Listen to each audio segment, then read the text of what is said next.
Hello and welcome to Reporters, the show that brings you the best of France 24 reporting from around the globe. Today we're off to the East African state of Burundi. Still recovering from a brutal civil war, Burundi is one of the poorest countries on earth. 90% of people there are dependent on the land, but at the same time the population is growing rapidly. It's set to double within 40 years. On top of that, tens of thousands who fled during the conflict are now coming home. Well, the result is bitter land disputes as neighbours turn against each other and take their claims to the courts. Well, France 24's Jérôme Bonnard has been visiting the country. I'll be speaking to him in just a moment, but first, here's his report in full. This is the Ngozi court in the north of Burundi. There's a sense of tension in the air, and there's little patience to be had. It's the same story every week. Real estate files constantly stack up on the judge's desk. Inheritance issues, disputes between neighbours, breakups and sales of land. Thousands of cases like these often sour relations between locals. This man says he has a problem with his cousin. He's harvesting on our land, even though my father is still alive, with me and my brothers. The elders have already settled this matter in the village, and I won. However, the cousin claims he has history on his side, and that this had been dealt with 40 years ago. He has no right to this land. If he did, we'd see his name on the papers. My grandfather always told me that it was his and that I couldn't let anyone else have it. Often this court is the last resort for the desperate. Trials are complicated and can drag on. In the Burundian countryside, it's often a case of one person's word against another's. Most of the cases we deal with here aren't about registered property, so we have to resort to evidence from witnesses. It's a roundabout process, and barely one case in 5 is eventually settled. After 5 years in court, Apollinaire hopes he'll be lucky. But his village isn't nearby, and he couldn't make it for the verdict. So the bailiff came to inform him of the final decision, and it's not good news. Listen, we've heard your case, Mr. Apollinaire, but the arguments you made haven't been convincing. The property at the centre of the dispute will be shared between both parties. Do you understand? The land which has caused conflict will be shared between you and the descendants of the plaintiff. For Apollinaire, it's a bitter pill to swallow. They want us to share the land of our grandfather. And you don't want to? Of course not. To get to the bottom of things, we went back to Apollinaire's home, about 30 kilometres away from the court. Deeply in debt due to the trial, there's little chance of any appeal. This small field is the heart of the matter. Apollinaire's grandfather would have acquired it under the royal regime back in 1952. I grow beans, manioc. Look, there are also coffee beans and avocados over there. It's not hard to create tension in a poor country where many are happy just to survive off the bare minimum. That despite Burundi's rich land. Apollinaire has a huge extended family. Some have dug in on a hill on the property, putting pressure on him to share some of his inherited land. His cousin Melchior had the same grandfather, the only thing the two have in common. When they decide to talk to each other, it's a discussion for the whole family. But it's still difficult to find out where the truth lies. If your grandfather just once grew sweet potatoes on this land, then say so. He's lying. Are you daring to call me a liar? Why am I saying that? Because you know the king expropriated this land to give it away? Who did he chase off? This land was bought by my grandfather for a sheep and 3 pickaxes. Legal proceedings may be over, but it seems the family will remain divided for some time to come. In Burundi, land is handed down from generation to generation, and according to common law, The elders are the final arbiters. With property disputes on the rise, the state has been struggling to decentralize land registry services. This commune near Ngozi has seen its first real estate office. It's a revelation for locals who want to find a sense of security about their land. They come in huge numbers because they're afraid that their allotments will be monopolized following the crisis that threatened our town. Small plots of land are ever more coveted and carved up. The country is fast running out of space, but there are ever more mouths to feed. The population looks to double within the next 30 years. Authorities are looking for alternatives. Cultivating swamps is one such possibility. Many households are now using such terrain to grow rice, when before it would have been left vacant. It's a way of surviving and getting away from property hassles, a subject many would prefer to forget. No, they're afraid to talk about it. There's a bad connotation in saying that there have been disputes. They won't tell you directly, but even so, most have seen situations of such land disputes. Here things are different.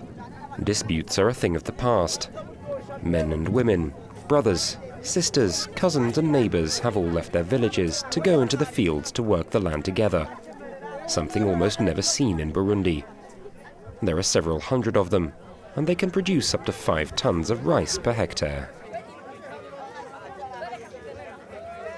It's an alternative we're currently setting up. It helps households that have small parcels of marsh to take advantage of them and establish good water management elsewhere. Then they'll be able to produce crops for each of the 3 seasons of the year.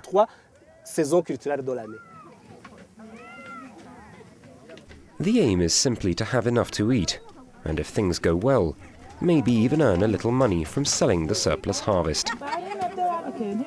But even this has its limits.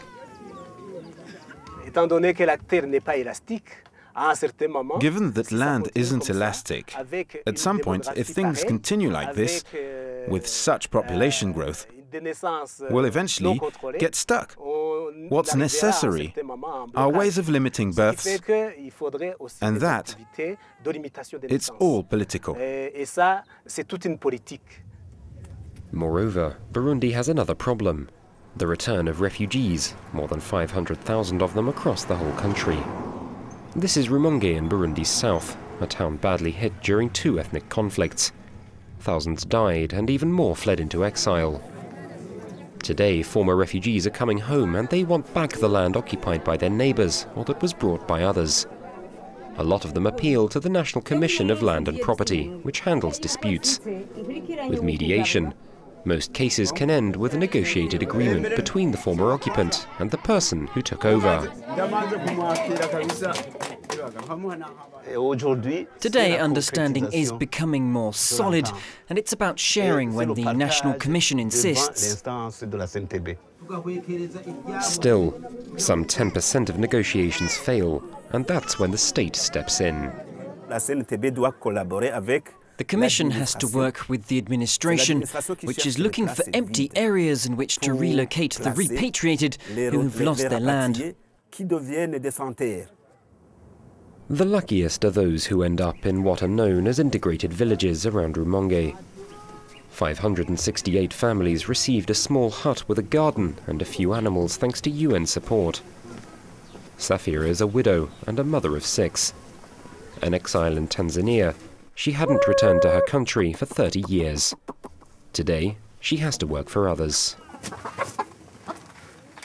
I labour. I work in the farmer's fields. They give me a little money.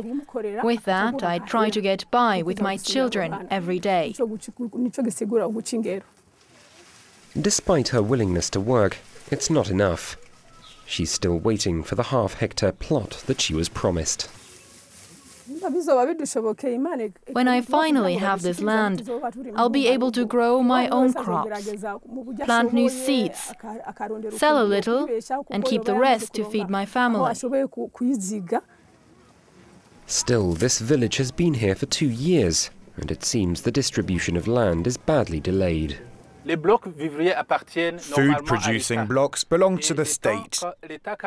And when the state wanted to take back these areas, to hand them over to people set up in rural villages, of course, there was resistance from those who worked the land before. These are the blocks in question, and so-called Burundian gold. Palm trees as far as the eye can see. Producing all sorts of things from oil to soap, they're a source of national pride. Initially, the land was vacated by people fleeing from massacres in 1972. The administration at the time then gave it to farmers. They worked the land and became rich, and now they don't want to share the fruit of their labor, even if the state wants to give some of that land back. Some areas are meant to have been redistributed already, but it seems the postman forgot to pass by. You said you didn't know, but this is an official decree from the Ministry of Agriculture. That's the first time I've personally seen this. Whether he's seen it or not, the paper orders the restitution of 1,000 hectares for returning refugees. And the farmers aren't going to give in without a fight. We are proud that our repatriated brothers and sisters are being resettled in good conditions, that they get land. However, we need to think about it. Otherwise, it'll create hatred among compatriots. The order would affect up to 1,000 farmers. It's a matter of considerable economic upheaval that could threaten many jobs, and even the workers aren't happy. They didn't even consult us. They've done nothing for us. How am I going to feed my children? Burundi is slowly recovering from a history of political turmoil, but this matter could well prove to be a stumbling block to a process of national reconciliation. Land reform is already underway, but time is short. Like many nations in Africa, people are fleeing the countryside, heading for the towns and cities. And capital Bujumbura seems to see ever more bicycle taxis on its streets every day, as youths with little future in the countryside search for opportunities elsewhere. Well, Jérôme Bonnard, the journalist behind that report, joins me now in the studio. Thanks for being with us today, Jérôme. Now, as we saw in that report, in Burundi, there's simply not enough land for everyone to live on. It seems a pretty hopeless situation. Can that be blamed on the government? Well, you know, today in Burundi, the political leaders are completely overwhelmed, you know. Over the past 40 years, they've been focusing on civil wars, you know, ethnic tensions, peace process, and war again, and they put all the other questions, the other issues in the shadow. And today there is a massive population growth because there's a relatively better political situations and people feel safer to make babies, but there's the problem of lands. And this is a real vicious circle. Now, we saw in your report as well, of course, people taking their claims to court, people getting pretty angry about those land disputes, understandably. Are these disputes preventing the country from moving forward after a very bitter civil war? Well, as I said, there's a progress in peace process. You know, there have been elections, political elections last summer in relatively good conditions, but today the situation is still fragile. You know, the best example we saw in the report is the palm industry in the south. You know, you have those rich farmers who got the lands like 30, 40 years ago from the previous authorities. And today, all the refugees are back to claim those lands. So it can be a risk of increasing again the ethnic tensions. And are we seeing those disputes turn into violence sometimes? Yeah, to violence, well, it's hard to say whether the quest for lands will lead the country to a genocide or a new civil war, you know, but it's a very sensitive question. And I think that the situation in the short and long term will really depend on what kind of solutions the governments will put forward. And what kind of solutions are being talked about in Burundi now?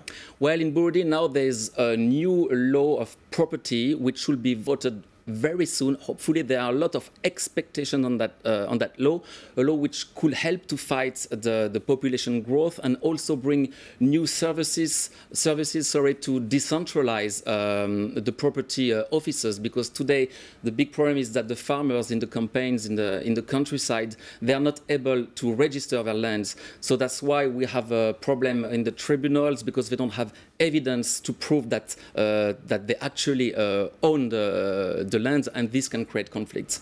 All right, Jérôme Bonnaud, many thanks indeed for bringing us your report and for talking to us today. Well, that brings us to the end of this edition of Reporters. Many thanks indeed for watching. Do stay tuned to France 24. More news and headlines coming up, and I'll be back at the same time next week.